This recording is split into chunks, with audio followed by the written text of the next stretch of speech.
BJP. ദേശീയ അധ്യക്ഷൻ നിതിൻ നബീന്റെ കേരള സന്ദർശനം തുടരുകയാണ്. ഇന്ന് രാവിലെ 7:30 കാലടിയിൽ ആദിശങ്കര ജന്മഭൂമിയിൽ സന്ദർശനം നടത്തുന്ന നിതിൻ നബീൻ തുടർന്ന് തൃശൂരിലേക്ക് പുറപ്പെടും.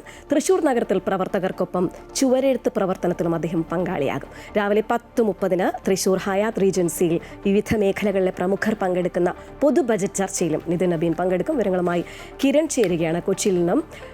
കിരൺ, നമുക്കറിയാം കഴിഞ്ഞ ദിവസം അദ്ദേഹം എത്തിയപ്പോൾ ആവേശോജ്വലമായൊരു സ്വീകരണം തന്നെയാണ് ബി.ജെ.പി. പ്രവർത്തകർ അദ്ദേഹത്തിന് നൽകിയത്. എന്തായാലും അല്പസമയത്തിനകം അദ്ദേഹം കാലടിയിൽ എത്തുമെന്നാണ് അറിയാൻ കഴിയുന്നത്. അവിടെ ഒരുക്കങ്ങളൊക്കെ പൂർണ്ണമായോ? ഒപ്പം തന്നെ ചോദിക്കട്ടെ, എന്തായാലും ഈ ഒരു തെരഞ്ഞെടുപ്പ് രംഗം NDA സജീവമാകിയാണ് അദ്ദേഹത്തിൻ്റെ വരവോടുകൂടി. ഇന്ന് ചുവരെഴുത്തൊക്കെ നടക്കുന്നുണ്ട്. അത് സംബന്ധിച്ച വിവരങ്ങൾ കൂടി. ശ്രീജ, 2 ദിവസത്തെ കേരള സന്ദർശനത്തിനായിട്ടായിരുന്നു ബി.ജെ.പി. ദേശീയ അധ്യക്ഷൻ ഇന്നലെ കേരളത്തിലേക്ക് എത്തിയത്. ഇന്നലെ അദ്ദേഹം വിവിധ പരിപാടികളിൽ പങ്കെടുത്തിരുന്നു. പ്രധാനമായിട്ടും ഇന്നലെ നടന്നിരുന്ന പരിപാടി ഒന്ന് ബി.ജെ.പിയുടെ സംസ്ഥാന നേതൃയോഗവും ഒപ്പം കോർ കമ്മിറ്റി യോഗവും കൂടാതെ NDA നേതൃയോഗം, ഇങ്ങനെ 2 പ്രധാനപ്പെട്ട സംസ്ഥാന തലത്തിലുള്ള പരിപാടികൾ. ഒപ്പം അതിനുശേഷം എറണാകുളം, ആലപ്പുഴ ജില്ലയിൽ നിന്നുള്ള ബൂത്ത് ഭാരവാഹികളുടെ യോഗവും നടന്നിരുന്നു. ഈ യോഗത്തിൽ എല്ലാം തന്നെ കൃത്യമായ നിർദ്ദേശം നൽകിയിട്ടുണ്ട്. പ്രധാനമായിട്ടും ഈ നിയമസഭാ തെരഞ്ഞെടുപ്പിൻ്റെ പ്രവർത്തനം അത് ബി.ജെ.പിയുടെ ഭാഗത്തു നിന്നുള്ള ഔദ്യോഗികമായിട്ടുള്ള പ്രചാരണ പരിപാടികളിലേക്ക് കടക്കുന്നു എന്നുള്ളത് തന്നെയാണ് ദേശീയ അധ്യക്ഷൻ്റെ വരവോടുകൂടി തന്നെ വ്യക്തമാകുന്നത്. ഇന്ന് തൃശ്ശൂരിൽ നടക്കുന്ന പരിപാടിയോടുകൂടി തന്നെ ഈ പ്രചരണ പരിപാടികളുടെ ഒരു ഔദ്യോഗികമായിട്ടുള്ള തുടക്കം കൂടി അദ്ദേഹം കുറിക്കുന്നുണ്ട്. രാവിലെ തൃശ്ശൂർ നഗരത്തിൽ ബി.ജെ.പി. പ്രവർത്തകർക്കൊപ്പം അദ്ദേഹം ചുവരെഴുത്ത് പ്രവർത്തനത്തിൻ്റെ ഭാഗമാകും.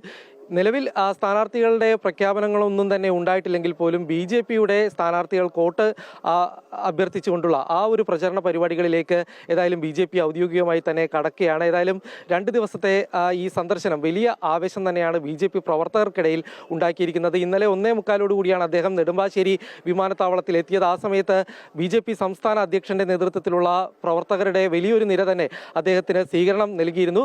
അതിനുശേഷമായിരുന്നു അദ്ദേഹം അങ്കമാലി അഡ്ലസിൽ നടന്നിരുന്ന എറണാകുളം, ആലപ്പുഴ ജില്ലയിൽ നിന്നുള്ള ബൂത്ത് ഭാരവാഹികളുടെ യോഗത്തിൽ പങ്കെടുത്തത്. അവിടെ അഭിസംബോധന ചെയ്യുകയും ഒപ്പം തന്നെ കഴിഞ്ഞ തദ്ദേശ തെരഞ്ഞെടുപ്പിൽ പ്രവർത്തകർ നടത്തിയിട്ടുള്ള വലിയൊരു പ്രവർത്തനത്തിൽ അതിനെ അനുമോദിക്കുകയും ചെയ്യുകയുണ്ടായിരുന്നു. അതിനുശേഷം അദ്ദേഹം എറണാകുളത്ത് പിന്നീട് ഈ ബി.ജെ.പി. സംസ്ഥാന ഭാരവാഹി യോഗത്തിൽ പങ്കെടുക്കുകയുണ്ടായിരുന്നു. കൃത്യമായ നിർദ്ദേശം നൽകിയിട്ടുണ്ട് എന്ന് തന്നെയാണ് മനസ്സിലാക്കാൻ സാധിക്കുന്നത്. അതായത് വരുന്ന നിയമസഭാ തെരഞ്ഞെടുപ്പിന് വേണ്ടിയുള്ള മുന്നൊരുക്കങ്ങൾ അത് ഏത് തരത്തിലായിരിക്കണം എന്ന തരത്തിലുള്ള ഒരു നിർദ്ദേശം അദ്ദേഹത്തിന്റെ ഭാഗത്തുനിന്നുണ്ടായിരുന്നു. അതിനുശേഷം നിലവിലെ പ്രവർത്തനങ്ങളൊക്കെ വിലയിരുത്തുന്നതിന് വേണ്ടി NDAയുടെ നേതൃയോഗവും ഇന്നലെ ചേരുകയുണ്ടായി. ഇന്നേതായാലും ഇപ്പോൾ 2ാമത്തെ ദിവസത്തിലേക്ക് അദ്ദേഹത്തിന്റെ ഈ കേരള സന്ദർശനം കടക്കുകയാണ്.